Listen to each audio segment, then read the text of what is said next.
You don't need to worry about taking inspired action. And how is that different from taking regular action? In the manifestation context, manifesting is essentially about selecting something that you want to manifest, identify the version of your state of being that already has that thing, and then just living your life as that state of being as much as you can. That is why inspired action is actually not necessary because it happens automatically. You don't need to do anything to take it. You actually realize that you've already taken inspired action after the fact. And oftentimes when you take that action, it comes in as a gut feeling, an innate inner sense feeling that I need to do this, an inner voice telling you, go do this. And you just naturally take it. You don't think about, is this inspired action? Is this not inspired action? Oftentimes, when we're trying to force something to happen in the 3D reality in order to manifest something, that is regular action. We're trying to force a particular action.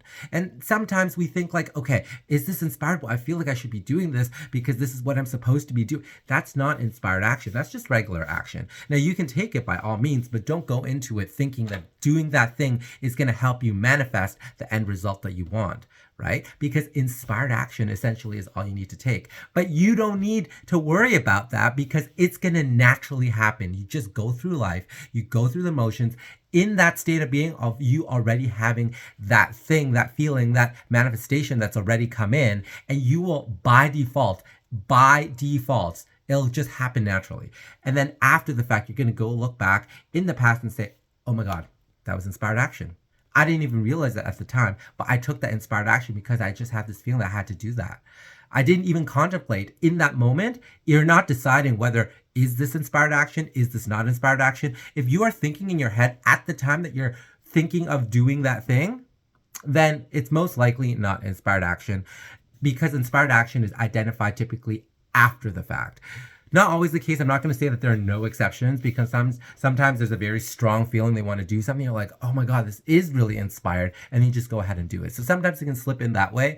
Oftentimes it's when people are very conscious and really well rehearsed in manifesting and they're really great at identifying what is inspiration that they can actually kind of identify that. But for the majority of people, inspired action just simply happens and you're able to identify it after the fact. So don't worry about taking inspired action because it's going to naturally happen. What you need to worry about is simply being in the state of being of already having your wish fulfilled, already having that manifestation. And that's all the action that you need to take.